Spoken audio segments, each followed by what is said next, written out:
Okay, so hello, and just before we start, I thought it might be useful just to explain why I'm so hell-bent on getting this thing to fly. Just the amount of effort and time spent on it so far means I've gone past a point where I can give up. I have to keep going and I have to make this work. So what happened after last time, changing some stuff around, is I found three of these very small grub screws had come missing, two on the same motor, so that was really wobbly. But then I found out I only had a 1.5mm hex key and I couldn't get out, so I had to go out and buy a whole set of these. I couldn't seem to find them individually, which actually had a hex that went down to, well, it goes down to 0.7, but I needed a 1.3 to eventually get it out, and it's a tiny little thing. That's what it looked like. So next set about trying to figure out actually what to order in replacement. The best measure I had was a ruler, because I'm an idiot, and I thought if I measure that, and I measured it at 2mm. I even took it into work to say, what do you think? And they said 2mm. So I ordered some 2x3mm grub screws, and when they turned up, they look small. If you look at that one on the right, you'll see it's much smaller than the, well, not much smaller, but smaller than the one on the left. I contacted the eBay seller I bought them off and said, hey, come on, this is the wrong size. And he was pretty confused. He said, nope, I don't think so.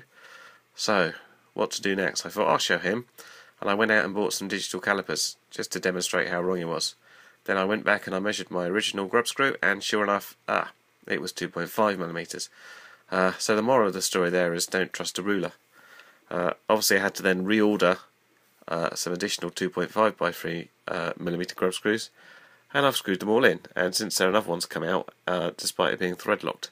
But I'll hand over to myself, going on about what we've done with the quad thus far. Okay, so this is a new iteration of the mini quad, with several differences.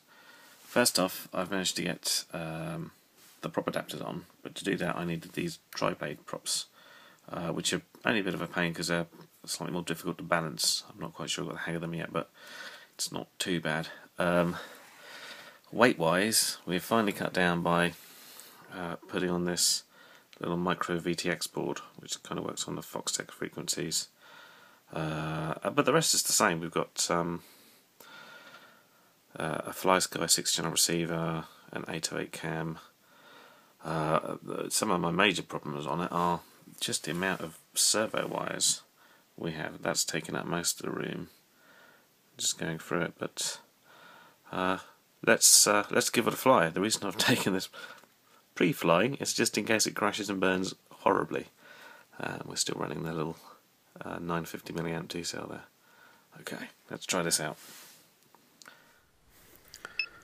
So I had a couple of not very good FPV attempts in the garden. I noticed one problem was because of its wobbliness and the difficulty in throttle management, it wouldn't stay nicely in one place. So on this attempt I thought I'd fly out, go around the slide and come back and keep that forward momentum, and well, you can see what happens, can't you?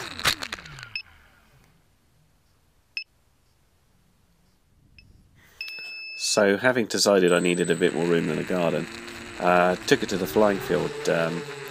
Me and Neil had just been flying Pixless and Skywalkers around, and I took this out just to see how it would do in an open field. And it doesn't feel that good. It's still so wobbly. The wobbliness and the stability is the problem, and I'm pretty sure it's all coming from the props.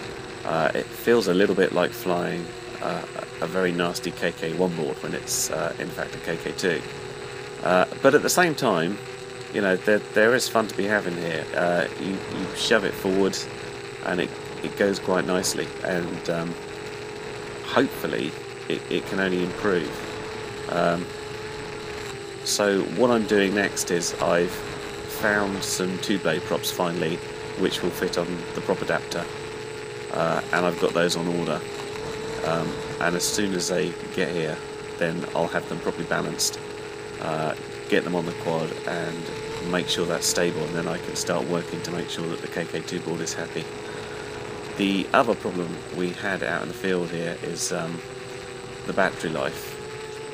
At the moment I've got a single 2-cell 950 running, obviously the 4 motors, the micro VTX and charging the 808 camera.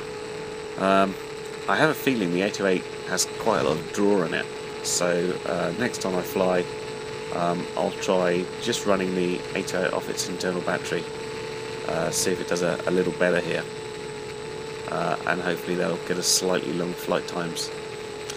As it was, the KK2 board is actually hooked up to provide a low battery voltage warning, but of course it's a tiny little thing, and even though we're only sort of 100 meters out, you can't really hear it unless you're right in the right spot.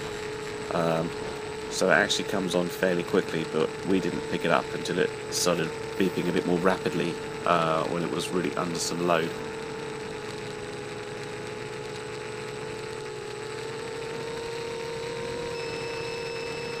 There's the first alarm.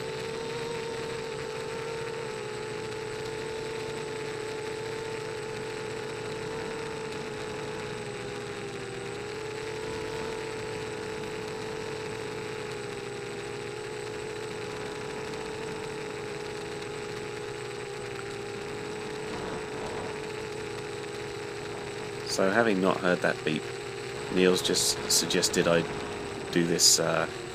We're calling it the Death Star run. It's a small gap between some bushes that I can do with my 450. I'm not sure how it's going to work with this. I'm thinking it'll probably end in a bush crash. And again, we can't hear this beep yet. I think Neil's picked it up there, and then we're like, can we hear it now? No, we can't. So I start going in, and I missed a gap in the bushes anyway. But at this point, we've got a very rapid beep, and we finally hear that, and I decided it's time for home. So I will get this thing flying if it kills me. So I guess stay tuned for next time, eventually, when the props eventually come from China, and we'll see what to do with it next. Bye for now.